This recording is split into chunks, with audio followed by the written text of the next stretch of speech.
Hi friends, it's Miss Iveth. Today I want to read you a book, but first we're going to get rid of the sillies. Are you ready? Shake them out and sillies go away. Come again another day. Now we're going to take 3 bunny breaths. Ready? And 1,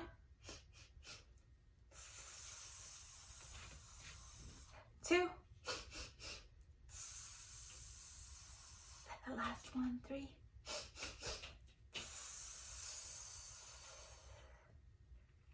I'm going to read you one of my favorite stories. It's Frederick by Leo Lionni.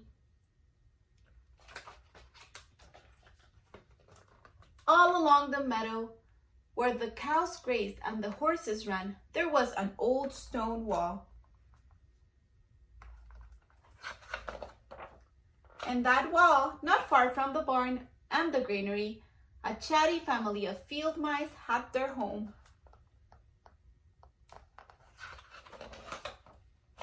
But the farmers had moved away, the barn was abandoned, and the granary stood empty.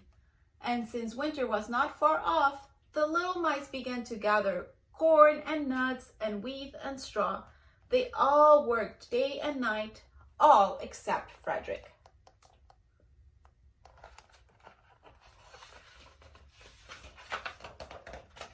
"Frederick, why don't you work?" they asked. "I do work," said Frederick. "I gather sun rays for the cold, dark winter days."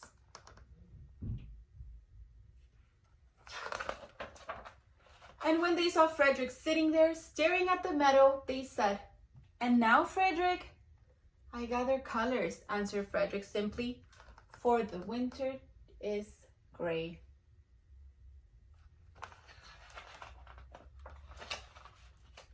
And once Frederick seemed half asleep. "Are you dreaming, Frederick?" they asked reproachfully. But Frederick said, "Oh no, I'm gathering words, for the winter days are long and many, and we'll run out of things to say."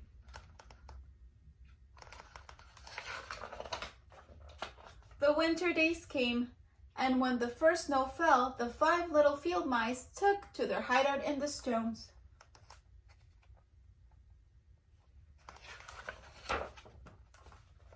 In the beginning, there was lots to eat, and the mice told stories of foolish foxes and silly cats.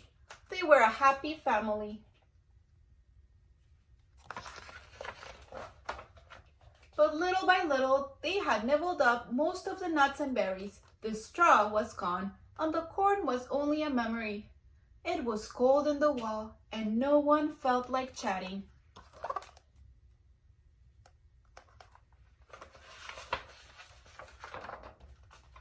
Then they remembered what Frederick had said about sun rays and colors and words. "What about your supplies, Frederick?" they asked. "Close your eyes," said Frederick as he climbed on a big stone. "Now I send you the rays of the sun. Do you feel how they're golden glow?" And as Frederick spoke of the sun, the 4 little mice began to feel warmer. Was it Frederick's voice? Was it magic?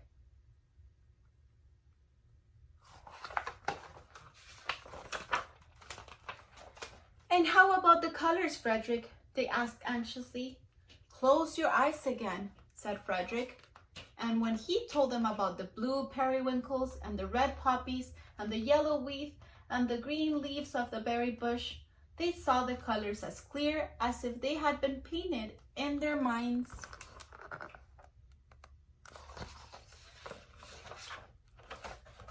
"And the words, Frederick?" Frederick cleared his throat, waited for a moment, and then, as if from a stage, he said, "Who scatters snowflakes? Who melts the ice? Who spoils the weather? Who makes it nice? Who grows the 4-leaf clovers in June? Who dims the daylight? Who lights the moon? 4 little field mice who live in the sky, 4 little field mice like you and I. One is the spring mouse who turns on the showers. Then comes the summer who paints in the flowers. The fall mouse is next with the walnuts and wheat, and the winter is last with little cold feet. Aren't we lucky the seasons are 4? Think of a year with one less or one more. When Frederick had finished, they all applauded. But Frederick, they said, you are a poet.